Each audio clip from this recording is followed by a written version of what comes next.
Hello everyone, আমি মৌমিতা। হ্যাঁ, আমাদের পৌষ সংক্রান্তির সেকেন্ড দিন যেটা ছিল, সেকেন্ড ডে, তো গপুর জন্য সমস্ত রকম পিঠে বানিয়ে দেখো, এই যে সরা পিঠে বা চিতই পিঠে বা আষ্টি পিঠে যে যেটা বলো, আমাদের এটা নিয়ম নেই সরা পুরানো, কিন্তু এই পিঠেটা খেতে আমার ভীষণ ভালো লাগে। ওই জন্য দেখো নতুন সরাই করিনি, আমার বাবা এই সরাটা দিয়েছিল। আজ থেকে 3-4 বছর হয়ে গেল, আমি প্রত্যেক বছর রেখে দিই করে আবার এটাতেই করি। তো আমার এই সরা পিঠেটা খেতে না ভীষণ ভালো লাগে, মানে এই আষ্টি পিঠেটা।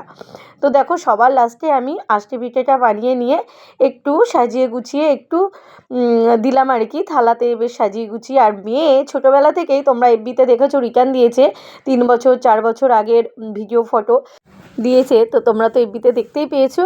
আর ওটাই ওর এখনও আছে, মা আমাকে সাজিয়ে দেবে না? আর সত্যি কথা বলতে কি বলো তো, মেয়ে হয়ে না আমার সব স্বপ্ন পূরণ হয়ে গেছে, ওকে দিয়ে সাজানো গোছানো মানে সব কিছু। আর আমি ভাবি আমার ঘরের মা ছোট্ট ছোট্ট মা লক্ষ্মী আর কি। তো হঠাৎই ওর স্কুল ছিল, আর আমি যখন সাজিয়ে গুছিয়েছি, মা আমাকে সাজিয়ে দেবে না?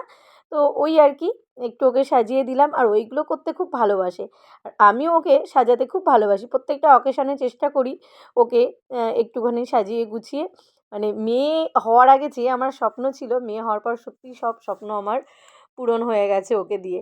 তো দেখো আমি এইভাবে সাজিয়েছি, আর বানিয়েছিলাম সেদ্ধ পুলি, দুধ পুলি, আর বানিয়েছিলাম পাটিসাপটা, ছিল আষ্টে পিঠে, ছিল সেদ্ধ পুলি, আর ছিল ভাজা পিঠে, আন্দোসা পিঠে। তো এই পিঠেগুলোই আমি বানিয়েছিলাম। তো কেমন লাগলো জানিও।